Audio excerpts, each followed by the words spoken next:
Hello everyone, welcome back to my channel. तो आज हम देखेंगे एडगर एलन पो के बारे में। उनकी पोएम है एनाबेल ली। बेसिकली जो है ये 41 लाइंस की पोएम है। ये बैलेट फॉर्म में है।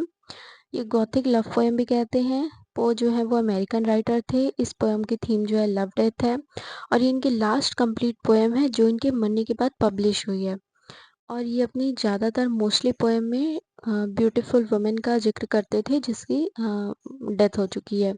और इस पोएम में भी इन्होंने यही किया है। एनाबेल ली भी एक ब्यूटीफुल गर्ल है, ब्यूटीफुल है तो और उसकी डेथ हो चुकी है तो वही उसके साथ ये अपना प्यार जो है वो डिस्क्राइब करते हैं कि वो कैसी थी और इनका प्यार कैसा था। Okay okay. तो फर्स्ट स्टैंजा में हम देखते हैं।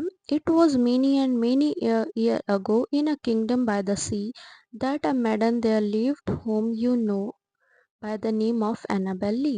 ये बताते हैं बहुत साल पहले की बात है। एक किंगडम था जो कि सी के किनारे पे था। वहाँ पे रहते थे लोग होम यू। और ये बेसिकली एनाबेल ली के बारे में ही बताते हैं। वहाँ पे एक मैडन रहती थी, मतलब कि एक ब्यूटीफुल लड़की रहती थी जिसका नाम एनाबेल ली था। And this maiden she lived with no other thought that to love and be loved by me. और वो सिर्फ मतलब एक ही थॉट था उसके मन में कि कोई मुझे प्यार करे और मैं उससे प्यार करूं। मतलब ये अपने बिलवड के बारे में बता रहे हैं कि उसका कोई और थॉट नहीं था, कोई और मतलब मकसद भी नहीं था। बस ये था कि कोई मतलब पोएट जो है उस लड़की को प्यार करे और वो लड़की जो है पोएट को प्यार करे करे। I was a child and she was a child in this kingdom by the sea.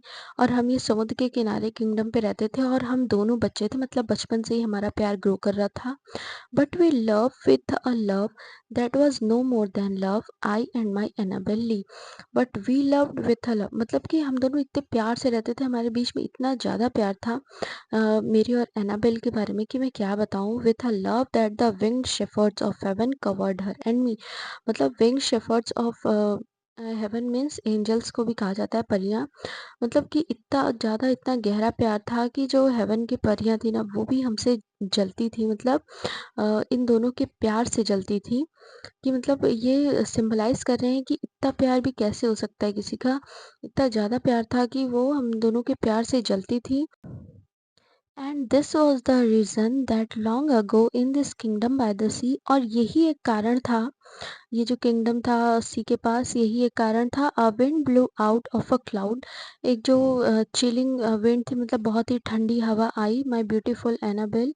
और मेरी एनाबेल को भी ठंडा कर गई। ये सिंबलाइज किया गया है डेथ से, क्योंकि जब आदमी मरता है तो वो ठंडा हो जाता है, उसकी बॉडी ठंडी हो जाती है, चिल्ड हो जाती है। So that her kingdom kinsman came. और उसके जो घर वाले हैं सारे किंग्स मैन हैं, जो किंगडम के लोग हैं, वो आए and bore her away from me. और मुझे एनाबेल से दूर, मतलब एनाबेल को मुझसे दूर कर गए। To shut her up in a sepulchre in this kingdom by the C.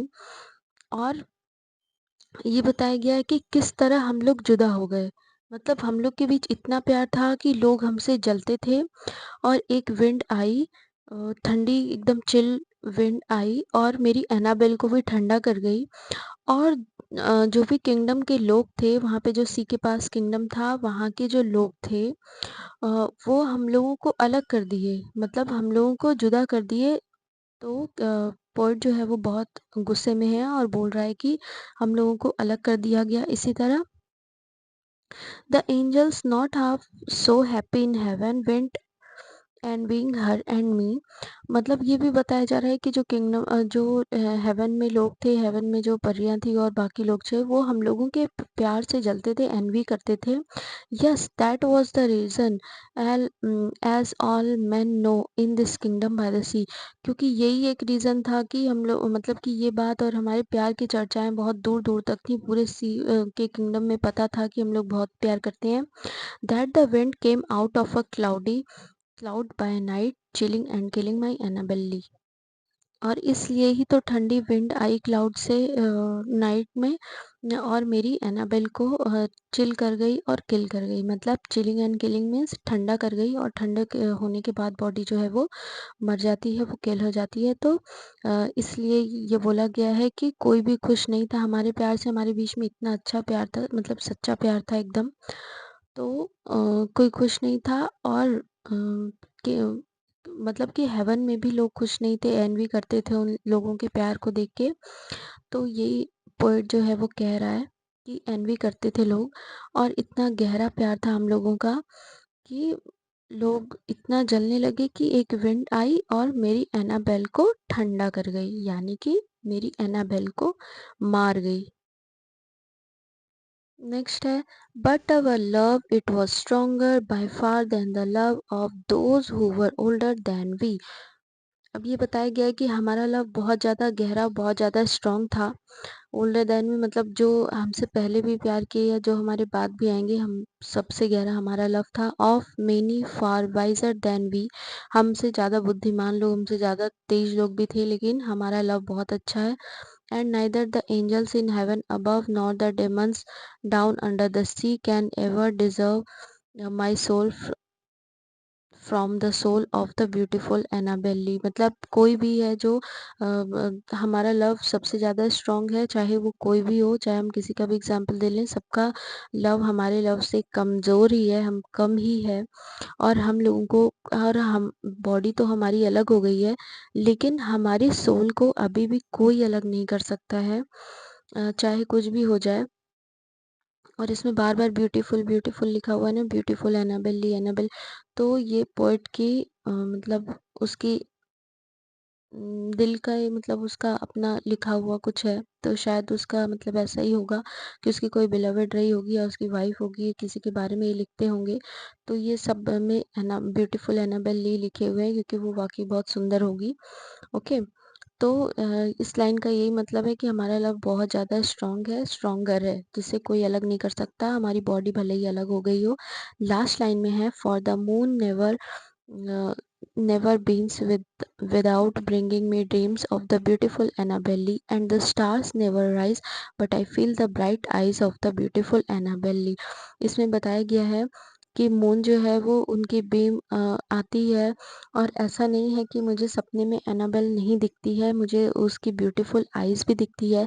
And the stars never rise but I feel the bright eyes of the beautiful. मतलब जैसे ही रात होने लगती है और मैं अपने बेड पे जाता हूँ, तो मैं उसे याद करता हूँ, उसकी ब्यूटीफुल आईज को याद करता हूँ। And so all the night tide I lie down by the side. और रात के अंधेरे में जब मुझे बहुत याद आती है, तो मैं जाता हूँ उसकी कब्र के पास, लेट जाता हूँ। Of my darling of my darling my life and my bride in the sepulchre there by the sea, in her tomb by the sounding sea। और यही बताया गया है कि पोएट उसे इतना ज़्यादा याद करता है कि उसके कब्र के पास जहाँ उसे दफनाया गया है, वहाँ वो जाके लेट जाता है उसके पास, और उसे बहुत ज़्यादा मिस करता है। सेपल्चर देयर बाय द सी, मतलब जहाँ पे उसका मकबरा, जहाँ पे उसे दफनाया गया था, वो सी के पास में, मतलब समुद्र के पास में ही था। इन हर टॉम बाय द साउंडिंग सी, और वो उसे टॉम टॉम मकबरे को ही कहते हैं जहाँ पे दफनाया जाता है। तो वहीं पे जाके पोएट बगल में लेट जाता है और अपनी एनाबेल को याद करता है। भले ही पोएट अब बड़ा हो गया है, मतलब अपना यंग एज में आ गया है, लेकिन वो बचपन का प्यार जो होता है ना, फर्स्ट लव, वो उसको नहीं भुला पाता है। और आज भी वो इसी सिचुएशन में रह जी रहा है कि उसकी एनाबेल उसके पास ही है। तो ये थीम पूरी की पूरी लव की थी, और इसमें डेथ भी दिखाया गया है, तो ये लव एंड डेथ की थीम हो जाती है।